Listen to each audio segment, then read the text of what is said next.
능엄경 권칠 증과분에서는 12중생에 대하여 말씀하신다. 앞 영상에서 설명한 금강경 제3품 대승정종분에서의 12중생은 대승보살도의 수행자들이 제도할 대상인 반면에 능엄경에서는 나의 몸속에 있는 12종류의 생명들을 알아채고 수행으로써 이들 모두를 전화시켜 과위를 증득하는 과정으로 여겨야 한다. 인간은 12종류의 생명을 모두 지니고 있어 그 특성 또한 모두 갖고 있는 셈이다.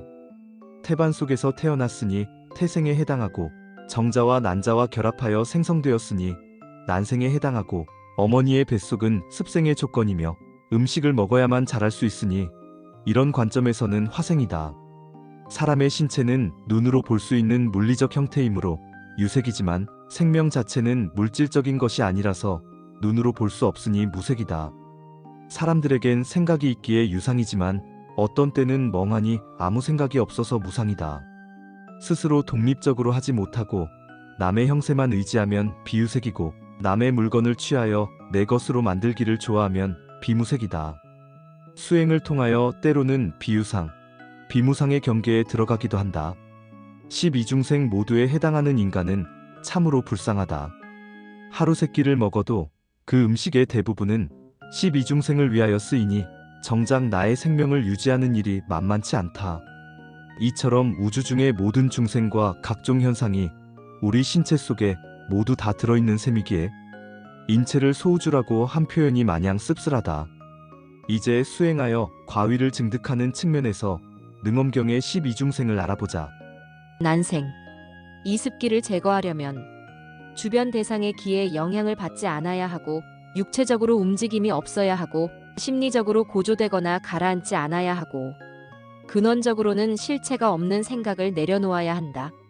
한번 좌선에 들어가면 적어도 36분 동안은 결코 움직이지 않도록 연습한다. 아프거나 간지러워 미칠 것 같아도 움직이지 말자.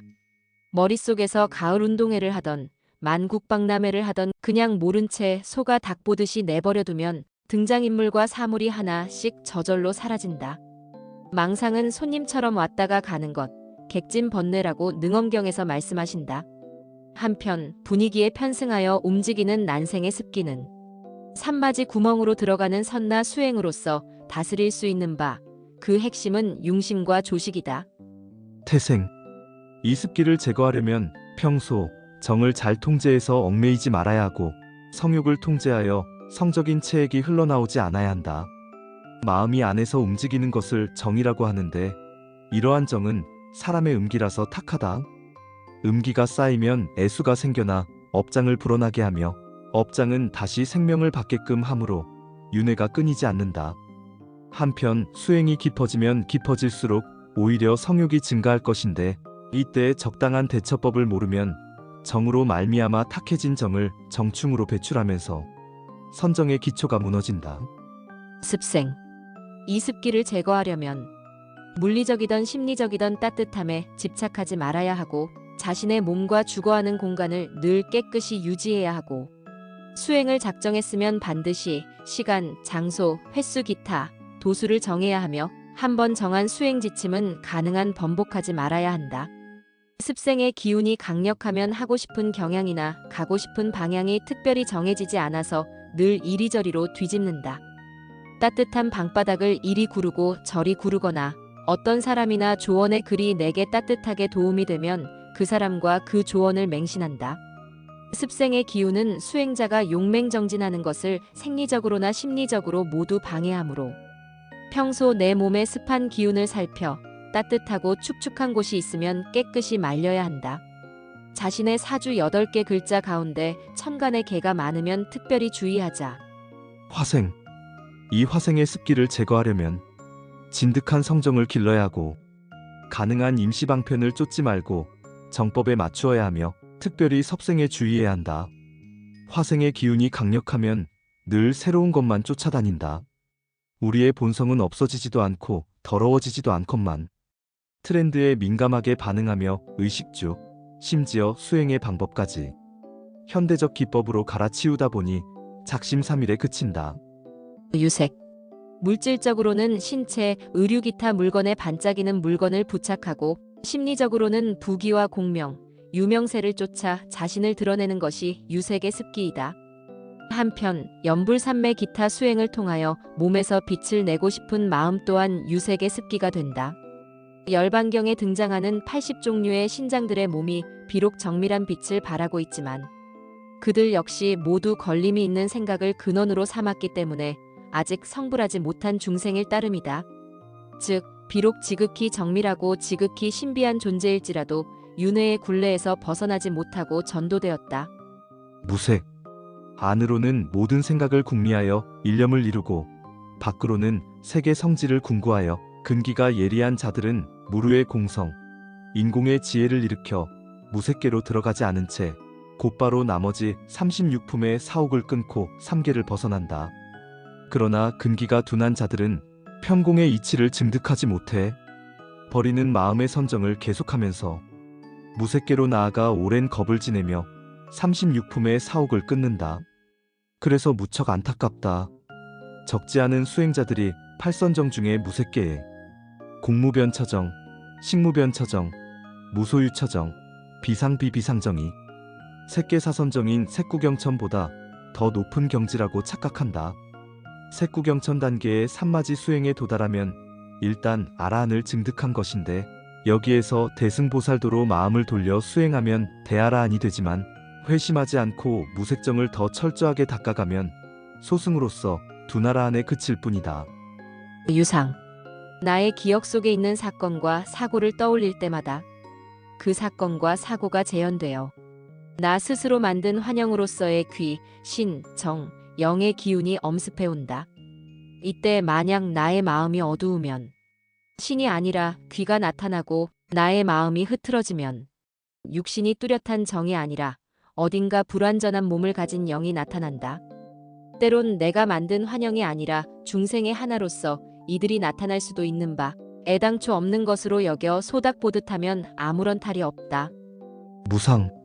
마음을 버리는 선정을 잘 해왔을지라도 이런 선정이 궁극적인 열반의 길이라고 잘못 알아 우리의 제육의식의 사려작용이 마치 죽은 재처럼 응결되어 움직이지 않으면 이는 곧 외도수행이다. 이러한 무상정은 기껏해야 무상천에 태어난다. 그래서 무사무례를 추구하는 수행법, 특히 멍 때리는 수련은 자칫 제육의식에 악영향을 끼쳐 사물을 변별하지 못하게 할 수도 있다. 비유색. 겉보기엔 중생이 자신의 몸을 갖고서 행동하는 것 같지만 사실은 남의 형세를 의지하면서 지낼 뿐 자기의 생활을 위하여 스스로 할 수 있는 게 없다. 우리 몸속 기생충이 나에게 그렇고 나 자신이 또한 남들에게 기생충이 되기도 하니 꾸밈이나 거짓이 없어 순진하고 자연 그대로의 참됨을 미혹으로 말미암아 잃어버려 들뜨고 거짓된 것에 끊임없이 집착하면서 이질적인 다른 인연에 물들어 합한다. 비무색. 수행자가 삿된 마음을 갖고 특정의 주문을 외우면 이에 끌려서 비무색 중생이 사물에 빙이 되어 존재감을 드러낸다. 이들은 본래 물질적인 몸이 없지만 주술에 감응하여 과보를 초래하면서 중생이 태어나는 이치를 어기고 형질을 만들어 마치 애당초 몸이 없는 게 아닌 것 같다. 예컨대 요정이나 도깨비들이 이에 해당하니 빗자루가 살아있는 사람처럼 움직이는 것 등이다. 비유상. 남을 속여서 그의 물건을 취하여 내 것으로 삼기를 좋아하고 또한 그런 과보를 계속 만드는 중생이 있다. 이들은 짐짓 정상적인 지각과 생각, 감정 작용이 있는 것 같지만 사실은 없어서 평소 아무런 감정의 변화 없이 태연하게 악독한 행동을 자행한다. 비무상. 대부분의 부모 자식 사이는 숙세의 원수였다가 복수하려고 태어난다. 어미가 아이를 뵌 후 중절 수술을 하거나 출산 중에 아이와 함께 사망하거나 또는 태어난 지 얼마 안 되어 아이가 죽는 일 등이 모두 겉으로는 그런 살생을 일으킬 생각이 없는 것 같지만 사실은 원수를 갚으려는 생각이 전혀 없는 것은 아닌 경우이다.